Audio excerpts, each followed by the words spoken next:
الحمد لله نحمده ونستعينه ونستغفره ونعوذ بالله من شرور أنفسنا ومن سيئات أعمالنا من يهده الله فلا مضل له ومن يضلل فلا هادي له وأشهد أن لا إله إلا الله وحده لا شريك له وأشهد أن محمدا عبده ورسوله يا أيها الذين آمنوا اتقوا الله حق تقاته ولا تموتن إلا وأنتم مسلمون يا أيها الناس اتقوا ربكم الذي خلقكم من نفس واحدة وخلق منها زوجها وبث منهما رجالا كثيرا ونساء واتقوا الله الذي تساءلون به والأرحام إن الله كان عليكم رقيبا يا أيها الذين آمنوا اتقوا الله وقولوا قولا سديدا يصلح لكم أعمالكم ويغفر لكم ذنوبكم ومن يطع الله ورسوله فقد فاز فوزا عظيما أما بعد فإن خير الحديث كتاب الله وخير الهدي هدي محمد صلى الله عليه وسلم وشر الأمور محدثاتها وكل محدثة بدعة وكل بدعة ضلالة وكل ضلالة في النار. أعوذ بالله من الشيطان الرجيم. بسم الله الرحمن الرحيم. قد أفلح من تزكى وذكر اسم ربه فصلى بل تؤثرون الحیاة الدنیا والآخرة خیر وابقى. معزز حاضرین جمعہ، دینی بھائیوں، بزرگوں، عزیز نوجوانوں، پیارے بچوں، اللہ تعالیٰ نے بہت ساری جگہوں پر اور نبی صلی اللہ علیہ وسلم نے اپنی بہت ساری احادیث اور اپنے بہت سارے واقعات سے ہمیں اس بات کی نصیحت کی ہے کہ ہم دنیا اور آخرت کا مسئلہ اچھی طرح سمجھیں، دنیا کی حقیقت سمجھیں اور آخرت کی بھی حقیقت سمجھیں. دنیا اور آخرت کا کیا تعلق ہے اور آخرت اور دنیا کا فرق کیا ہے، اس کو سمجھیں. ہم اس کو سمجھیں کہ دنیا کی مدت کتنی ہے، دنیا کی ہماری عمر کتنی ہے، اور آخرت کی مدت اور آخرت کی عمر کتنی ہے. بہت ساری مثالوں کے ذریعے بہت سارے موقعوں پر یہ بات اللہ تعالیٰ نے بیان کی ہے اور بہت آسان ڈھنگ سے سمجھائی ہے. اللہ تعالیٰ نے یہ بات بہت اچھے اور بہت آسان ڈھنگ سے سمجھائی ہے کہ پڑھا لکھا آدمی ہو یا عام آدمی ہو، ان پڑھ ہو، کوئی بھی ہو، سب اچھی طرح سمجھ لیں کہ اس دنیا کی حقیقت کیا ہے اور دنیا کی حقیقت سمجھ کر کے زندگی گزاریں. اللہ کے نبی صلی اللہ علیہ وسلم بیان فرماتے ہیں کہ آخرت کا مسئلہ ایسے ہی ہے. اللہ کے نبی فرماتے ہیں صلی اللہ علیہ وسلم کہ آخرت کا مسئلہ ایسے ہی ہے جیسے کوئی شہادت کی انگلی، یہ شہادت کی انگلی ہے، یہ سمندر میں ڈالے اور پھر نکال لے. دنیا اور آخرت کا مسئلہ ایسے ہی ہے. آپ نے مثال سے سمجھایا، کہا ایک آدمی کوئی تم میں کا اپنی انگلی سمندر میں ڈالے اور انگلی پھر نکال لے. دنیا کا مسئلہ اور آخرت کا مسئلہ ایسے ہی ہے. جس دنیا نے ہم کو اور آپ کو، پورے سماج کو، پورے سسٹم کو اور پورے نظام کو تباہ کر کے رکھا ہے، اس کی وجہ یہی ہے کہ صرف دنیا نظر آتی ہے. صرف دنیا کا نفع، دنیا کی لذت، دنیا کی آسائش، دنیا کی ترقی، دنیا ہی دنیا، صرف یہی نظر آتی ہے. ہمارے آپ کے عام طور پر الا من رحم ربک کم لوگ ایسے ہوں گے جو آخرت کی شریعت اور حقیقت کے اعتبار سے سوچنے والے ہوں کہ آخرت کیا ہے اور دنیا کیا ہے. اللہ کے نبی فرماتے ہیں دنیا کا معاملہ ایسے ہی ہے، آخرت کے تعلق سے کہ جیسے تم میں کا کوئی آدمی اپنی شہادت کی انگلی ڈالے سمندر میں اور وہ نکال لے، جتنا پانی اس کے انگلی کے ساتھ آیا ہے وہ پانی کا مسئلہ ایسے ہی ہے ہاں جیسے دنیا کا مسئلہ ہے، اور سمندر میں جتنا پانی ہے اس کا مسئلہ آخرت کا مسئلہ ہے۔ اس کو ایسے بھی سمجھ سکتے ہیں کہ دنیا کی عمر جو ہے یا دنیا کے اندر ٹھہرنے کی مدت جو ہے اس کو کیسے سمجھایا جائے؟ ایک آخرت ہے جو کبھی ختم ہونے والی نہیں ہے، اور ایک دنیا ہے جس کا کوئی ٹھکانہ نہیں ہے۔ کتنے ساتھی، کتنے بھائی، کتنے چھوٹے بڑے عزیز بیمار ہو جاتے ہیں، کہتے ہیں ہم تو اب تک دوا نہیں کھاتے تھے، اور ایسی بیماری میں مبتلا ہو جاتے ہیں کہ بچتے نہیں ہیں۔ کتنے چلتے پھرتے لوگ، رواں دواں لوگ موت کے شکنجے میں چلے جاتے ہیں اور پھر نکل نہیں پاتے۔ ایسی بہت ساری مثالیں رات دن ہم دیکھتے رہتے ہیں۔ کتنے بوڑھے لوگ بڑھاپے کی شدتیں برداشت کرتے ہیں، کتنے بچپن کے لوگ جوانی بھی، بچپن کی عمر کے بعد جوانی بھی نہیں دیکھ پاتے۔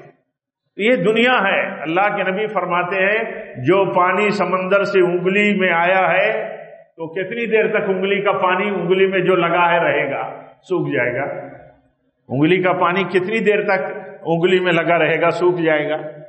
اور سمندر کا پانی، سمندر کے بارے میں کبھی سنا ہے، کبھی سوچا گیا ہے کہ سمندر کی گہرائی، سمندر کی گہرائی، سمندر کا اتھاہ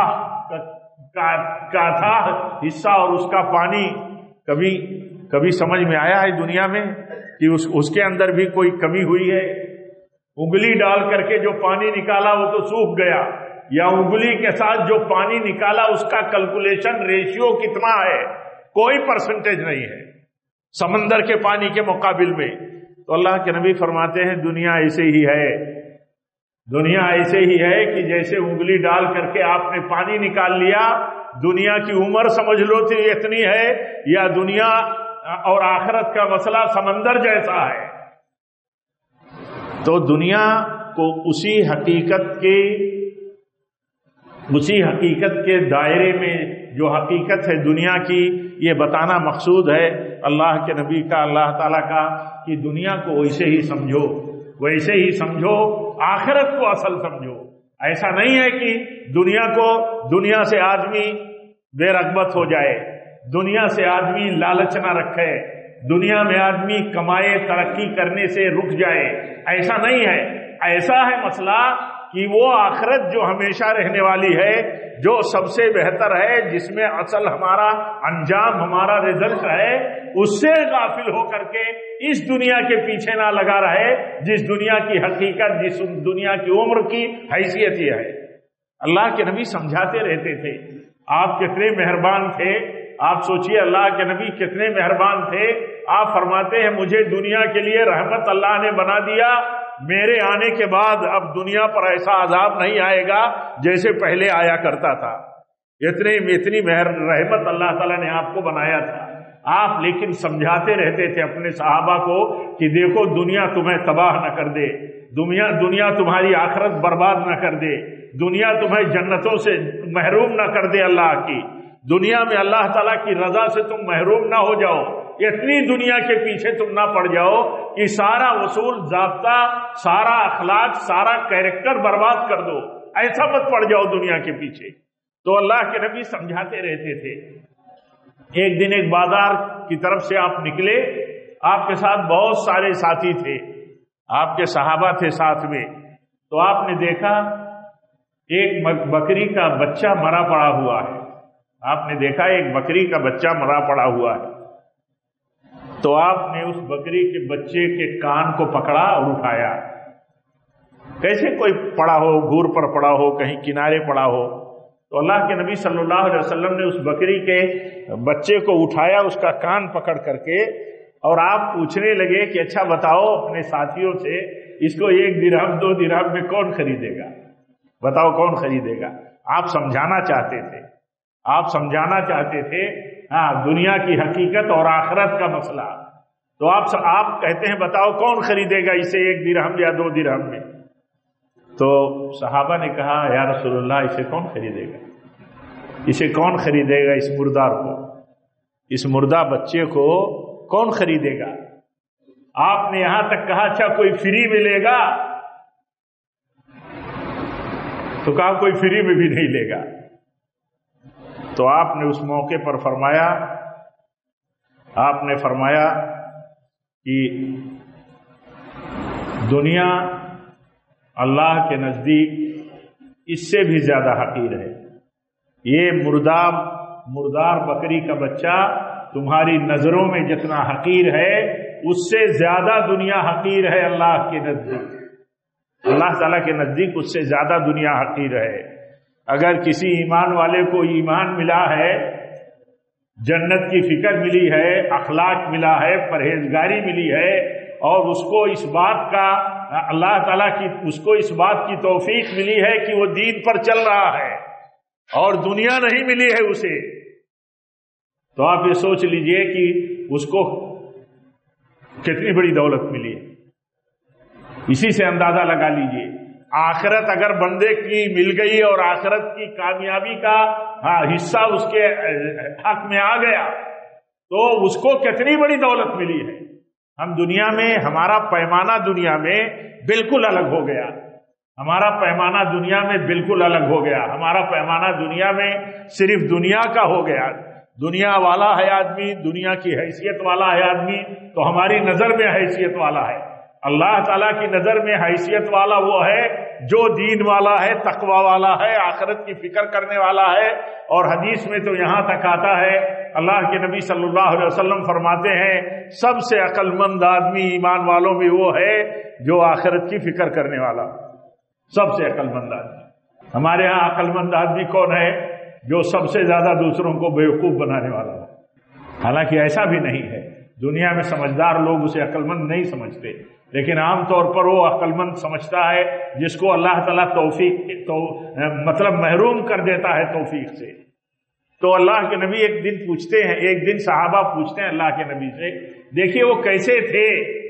ایسے ہی اللہ تعالیٰ نے ان کو دنیا میں ہی جنت کی خبر نہیں دی تھی، اپنی رضامندی کی کہ میں راضی ہوں تم سے اور جنت ہے تمہارے لیے، ہر وقت فکر کرتے تھے۔ ایک دن پوچھتے ہیں اللہ کے نبی صلی اللہ علیہ وسلم سے کہ یا رسول اللہ صلی اللہ علیہ وسلم، سب سے افضل مومن کون ہے؟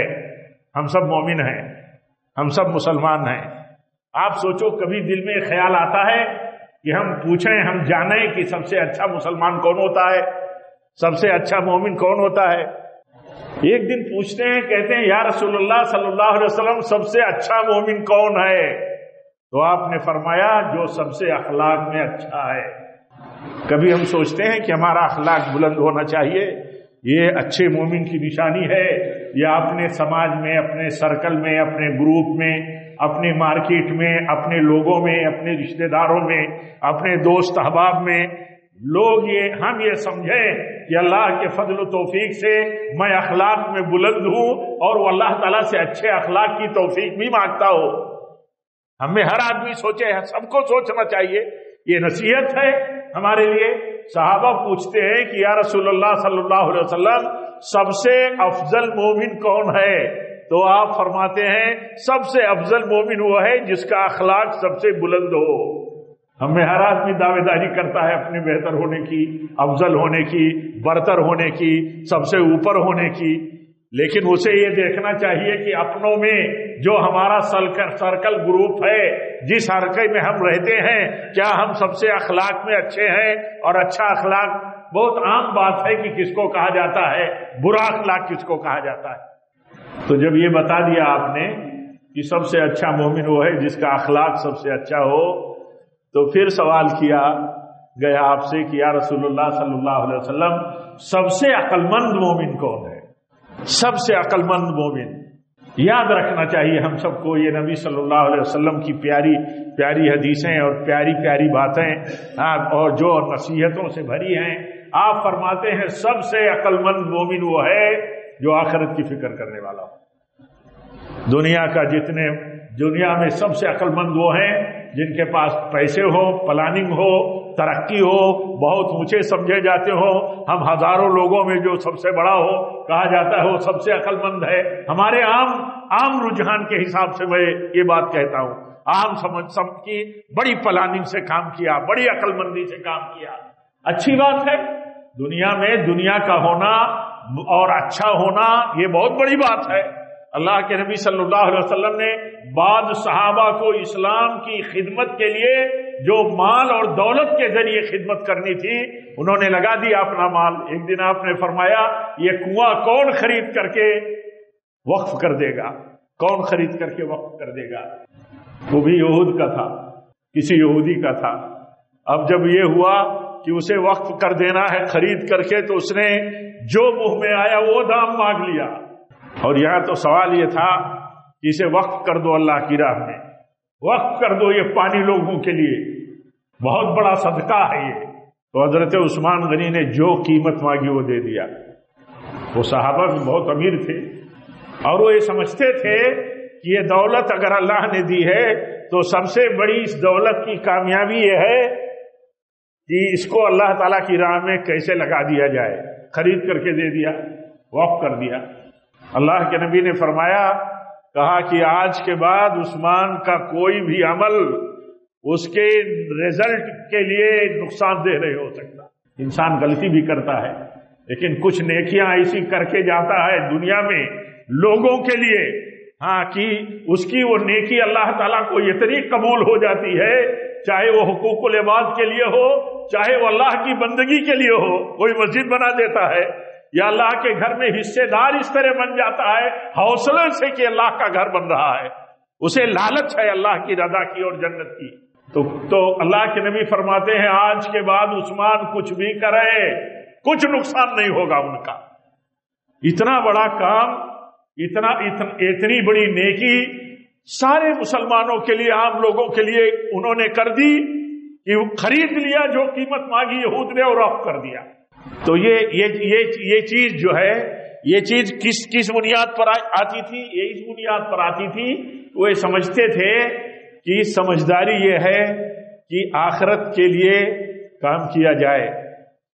ہم دنیا میں کتنا کام کرتے ہیں، بہت کام کرتے ہیں، رات دن کام کرتے ہیں، رات دن ہمارے ہاتھوں سے خرچے ہوتے ہیں، اپنے اوپر، اپنے بچوں کے اوپر، اپنے گھر کے اوپر، اپنے رہن سہن کے اوپر، اپنے ٹھاٹ باٹ کے اوپر، اپنی شادی بیاہ، اپنے بچوں کے مسائل کے اوپر، دوا علاج کے اوپر، رات دن ہاتھ سے خرچہ ہوتا رہتا ہے۔ لیکن اس کا تعلق دنیا سے ہے۔ کبھی ہم یہ سوچتے ہیں کہ صبح سے شام تک، دن بھر، رات بھر میں ہم اللہ تعالیٰ کی راہ میں کل جو جمع ہو جانے والا ہے ہمارے حق میں، اس کے لیے ہم کتنا خرچ کرتے ہیں؟ کم سوچتے ہیں۔ میں یہ نہیں کہتا سوچتے نہیں، خرچ نہیں کیا جاتا تو نظام کیسے چلتا ہے؟ غریبوں کی مدد کیسے ہوتی ہے؟ بیماروں کی بیمار پرسی کیسی ہوتی ہے؟ علاج ان کا کیسے ہوتا ہے؟ اتنی بڑی بڑی مساجد، اتنے تعلیمی ادارے اور اتنے سارے مسائل حل کیسے ہوتے ہیں؟ اللہ تعالیٰ راستہ نکالتا ہے، لوگوں کو توفیق دیتا ہے، دلوں میں بات ڈالتا ہے، بہت ساری مصلحتوں سے لوگ خرچ کرتے ہیں۔ لیکن اصل مصلحت یہ ہو کہ وہ آخرت کے لیے خرچ کرتا ہے، کہ اس کا یہ خرچ کرنا آخرت میں کام آئے گا۔ ایک سلف کے تعلق سے مشہور ہے، میں کہتا رہتا ہوں، اس لیے کہتا رہتا ہوں کہ مجھے فائدہ ہو اور سننے والوں کو بھی فائدہ ہو۔ جو فائدہ حاصل کرنا چاہتے ہیں، جو چاہتا ہے فائدہ حاصل کرنا، وہ اچھی بات سنتا ہے تو قبول کرتا ہے۔ ان کا طریقہ کیا تھا؟ جب گھر سے نکلتے تھے، مسجد میں آتے تھے تو کچھ جیب میں رکھ لیتے تھے کہ کچھ صدقہ کر دوں گا۔ آپ تعجب سے سوچئے کہ کیا سوچ تھی ان کی۔ جاؤں گا مسجد میں کچھ خرچہ کر دوں گا، جاؤں گا کچھ، جو ان کو توفیق ہوتی تھی۔ ایک دن آنے لگے تو کچھ نہیں پائے تو ایک کادا جیب میں رکھ لیا، کہا یہی دے دوں گا۔ یعنی تو پوچھ لیا ان کے کسی بھتیجے تھے یا کون تھے، کہا کہ یہ کیا ہے آپ کا مسئلہ، کیوں ایسا آپ کرتے ہیں؟ تو کہا اس لیے میں ایسا کرتا ہوں کہ میں نے سنا ہے اللہ کے نبی صلی اللہ علیہ وسلم نے بیان کیا ہے کہ صدقہ قیامت کے دن سایہ بن جائے گا۔ صدقہ قیامت کے دن سایہ بن جائے گا، جہاں کوئی سایہ نہیں ہوگا وہاں صدقہ کرنے والے کے لیے اس کا صدقہ سایہ بن جائے گا۔ ایک معمولی چیز خرچ کرنے کے پیچھے دماغ یہ کام کرتا ہے کہ کل آخرت میں ہمارا صدقہ کام آنے والا۔ یہ کیسے آدمی کر سکتا ہے؟ کون کر سکتا ہے؟ یہ وہی کر سکتا ہے جس کو آخرت کے تعلق سے فکر ہوگی، اور یا تو وہ خرچ کرتا ہے جس کو دیکھنا دکھانا ہے، ہم نے آپ کو کہہ دیا تو آپ نے دے دیا، تو اب ہم سے آپ کہیں گے تو ہمیں بھی دینا پڑے گا۔ یہ تو دنیا داری ہے۔ جیسے حدیث میں آتا ہے، اللہ کے نبی فرماتے ہیں کہ صلہ رحمی کرو، صلہ رحمی۔ آپ فرماتے ہیں صلہ رحمی کرو، صلہ رحمی یعنی رشتوں کو مضبوط کرو، جوڑو، سنبھالو، رشتوں کو خراب نہ کرو، رشتوں کو توڑو مت۔ اللہ کے نبی فرماتے ہیں جو رشتوں کو جوڑنے کا کام کرے گا اللہ تعالیٰ اسے جنت دے گا، بڑی سلامتی کے ساتھ وہ اللہ کی جنت میں جائے گا۔ بہت کٹھن ہے رشتہ نبھانا، رشتہ سنبھالنا، رشتہ مضبوط کرنا۔ رشتہ دار بدسلوکی کرے، بد تعلقی کرے، غلط ویوہار کرے، اس کے باوجود اس کے ساتھ تعلق جوڑے رکھنا، اچھا برتاؤ کرنا، یہ معمولی کام نہیں ہے، بہت بڑا امتحان ہے۔ تو اللہ کے نبی فرماتے ہیں صلہ رحمی کرو، جنت میں جاؤ گے سلامتی کے ساتھ۔ اور آپ فرماتے ہیں صلہ رحمی یہ نہیں ہے کہ رشتہ دار تمہارے ساتھ اچھا کرے تب تم اس کے ساتھ اچھا کرو گے، یہ تو برابری کا معاملہ ہو گیا ہے، تو کوئی بھی کرتا ہے۔ ہمارے ساتھ غیر بھی اچھا سلوک کرے تو ہم اس کے ساتھ بھی اچھا سلوک کریں گے۔ تو رشتہ داری کا مسئلہ کیا ہوا؟ رشتہ داری کا مسئلہ یہ ہوا کہ رشتہ دار اگر غلط ویوہار کرے تو آپ اچھا ویوہار کرو، ہم اچھا ویوہار کریں، تو اس کا مطلب یہ کہ رشتہ داری کا بدلہ، صلہ رحمی کا جو بدلہ کل اللہ تعالیٰ دینے والا ہے، وہ چکر ہے دماغ میں، وہ فکر ہے دماغ میں۔ تو یہ کب ہوگا؟ جب آخرت کی فکر کرنے والا ہوگا بندہ۔ اللہ کے نبی سے پوچھا گیا سب سے عقل مند کون ہے یا رسول اللہ صلی اللہ علیہ وسلم؟ تو آپ فرماتے ہیں سب سے عقل مند وہ ہے، سب سے عقل مند مومن وہ ہے جو آخرت کے لیے تیاری کرے، آخرت کے لیے فکر کرے۔ کتنی ہے دنیا کی ہماری مصروفیت، دنیا کے مسائل، دنیا کی مشغولیتیں، اور کتنا ہم اللہ تعالیٰ کے بلاوے پر نمازوں میں، اللہ کی راہ میں خرچ کرنے میں، صلہ رحمی میں، غریبوں کا خیال کرنے میں، رشتہ داروں کا خیال کرنے میں، علماء کا خیال کرنے میں، طلباء کا خیال کرنے میں، اللہ کے گھر اور دینی شعار اور دینی مشن پر جو لوگ کام کرتے ہیں یا جو سسٹم سیٹ اپ کام کرتے ہیں، اس کا کتنا خیال آدمی اس نقطۂ نظر سے کرتا ہے کہ کل یہ کام آنے والا ہے، کل یہ کام آنے والا ہے، کتنا کرتا ہے آدمی؟ آپ دیکھیں گے، حیرت کریں گے، غور کریں اگر آپ اور تجزیہ کریں کہ دولت بہت ساری ہے، دولت روز بروز بڑھتی جا رہی ہے، لیکن اللہ تعالیٰ کے دین کے مسئلے مشکل ہی مشکل بنے رہتے ہیں۔ کیوں بنے رہتے ہیں؟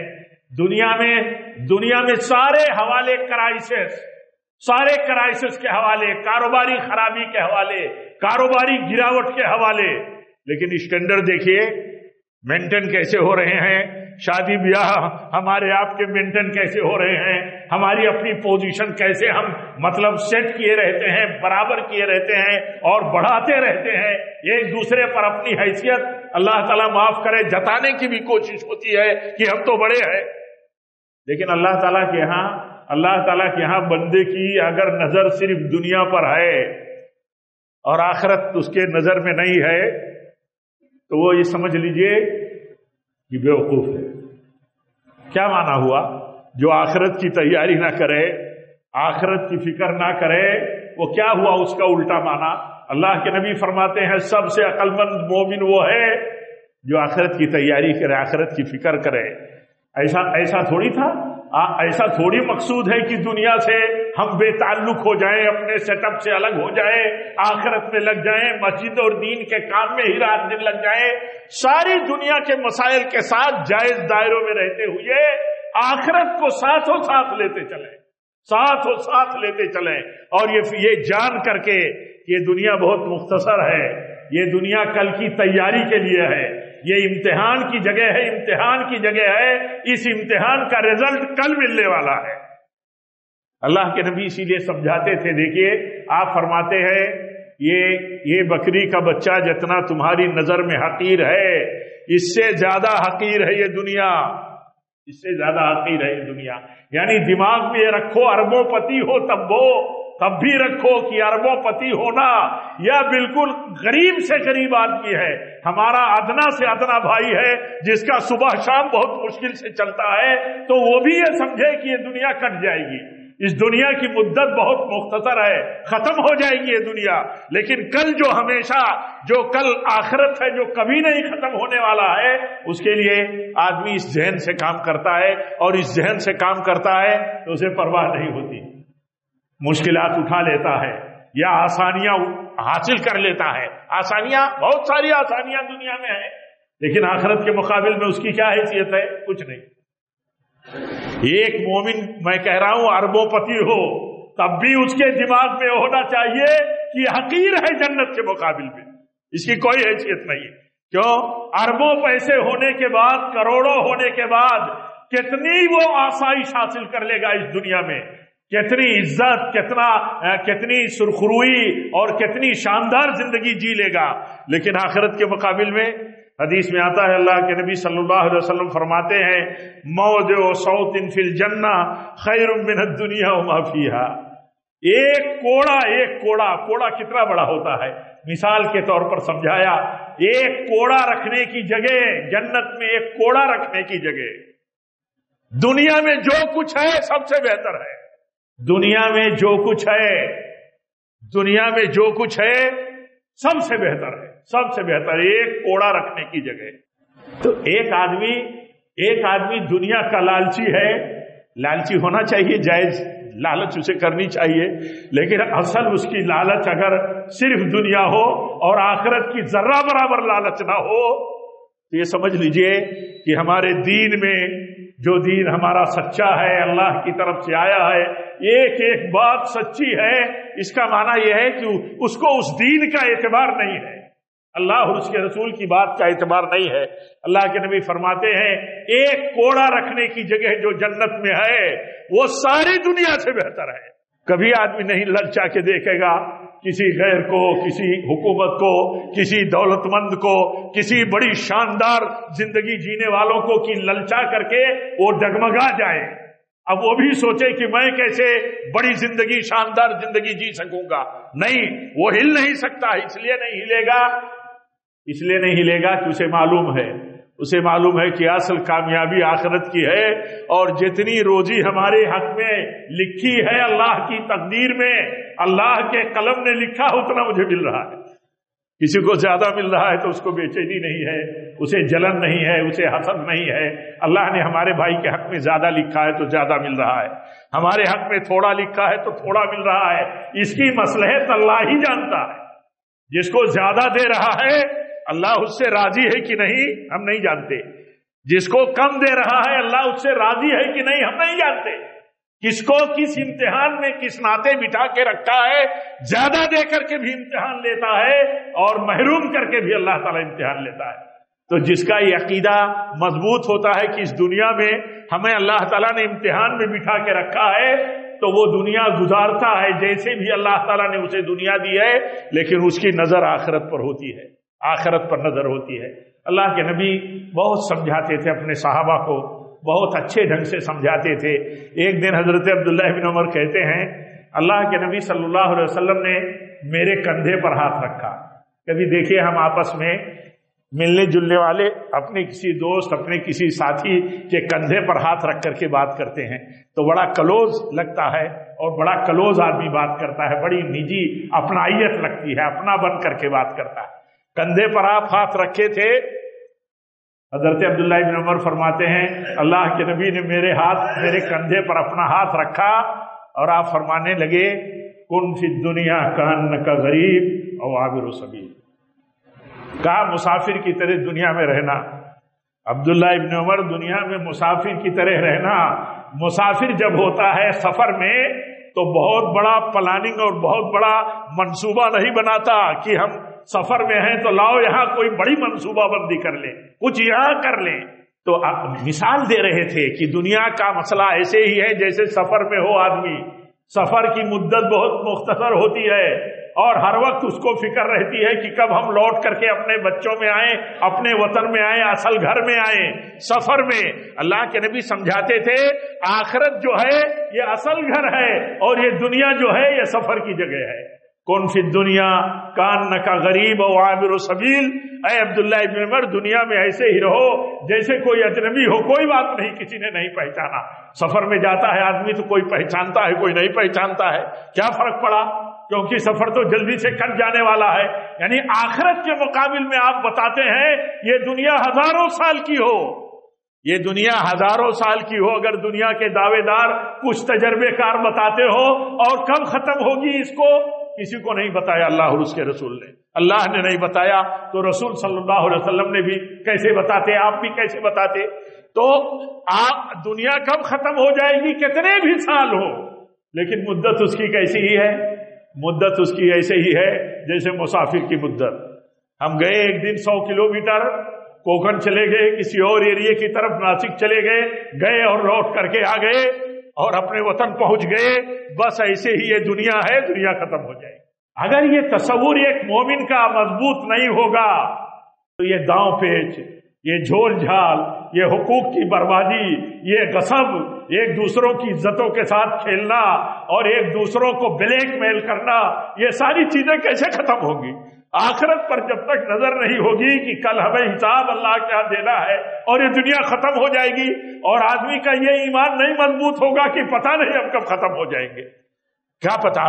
اللہ یہی عبداللہ ابن عمر فرماتے ہیں رضی اللہ عنہما، یہ حضرت عمر ابن خطاب کے بیٹے ہیں، کہتے ہیں یہ کہا کرتے تھے لوگوں سے صبح ہو گئی ہے تو یہ گارنٹی نہیں ہے تمہارے لیے کہ شام ہوگی۔ آپ بتاؤ تجربہ آپ کا اپنا، ہمارا کیا تجربہ ہے؟ ہم اپنے بارے میں بھی دعویٰ نہیں کر سکتے، آپ نہیں کر سکتے کہ ہم شام تک رہنے والے ہیں، رات ہمیں ملنے والی ہے، پتہ نہیں ہے، کسی کو پتہ نہیں ہے۔ موت ایسے ہی آتی ہے، اس طرح بھی آتی ہے کہ پتہ نہیں، اچانک موت آتی ہے۔ تو کہا کرتے تھے صبح ہو گئی تو شام کی گارنٹی نہیں ہے، یہ مت سمجھنا کہ شام ملے گی، شام ملی ہے تو صبح ملے گی، اس بات کی گارنٹی مت سمجھنا، یہ دنیا ہے اور آخرت کبھی ختم ہونے والی نہیں۔ میرے بھائیوں، مقصد یہ نہیں ہے خطبے کا، مقصد یہ ہے کہ اس دنیا سے جتنا رغبت، جتنا تعلق، جتنی جائز لالچ سب کریں ہم۔ اللہ تعالیٰ نے اوپن کیا ہے، آزادی دی ہے، حلال سورسز ذرائع جتنے ہیں سب استعمال کریں، لیکن یہ کہ آخرت ہماری نظروں سے اوجھل نہ ہونے پائے۔ اللہ سے دعا کرتے ہیں ربنا آتنا فی الدنیا حسنہ وفی الآخرۃ حسنہ وقنا عذاب النار۔ صرف دنیا ہی دنیا نہیں، آخرت کی کامیابی اللہ تعالیٰ سے مانگتے رہیں، آخرت کی نجات مانگتے رہیں، اور اللہ تعالیٰ کے ہاں عقل مند بننے کی کوشش کریں۔ ہم سب کچھ کوشش کریں کہ ہمارے اخلاق اچھے ہوں، ہماری عقل مندی اللہ تعالیٰ کے ہاں معتبر ہو۔ وہ عقل مند نہیں ہے جو تھوڑی مدت کے لیے فائدہ اٹھانے کی کوشش کرے اور بڑی مدت کی زندگی مصیبت میں ڈال لے۔ اللہ تعالیٰ ہم سب کو دین کی صحیح سمجھ عطا فرمائے۔ دنیا اور آخرت کی جو حقیقت ہے، دنیا اور آخرت کی جو اصل حقیقت قرآن و سنت میں بیان کی گئی ہے، اس حقیقت کو ہمیشہ اپنی آنکھوں کے سامنے، اپنی سمجھ میں ہمیشہ اللہ تعالیٰ ہم سب کو رکھنے کی توفیق دے۔ وآخر دعوانا الحمدللہ رب العالمین۔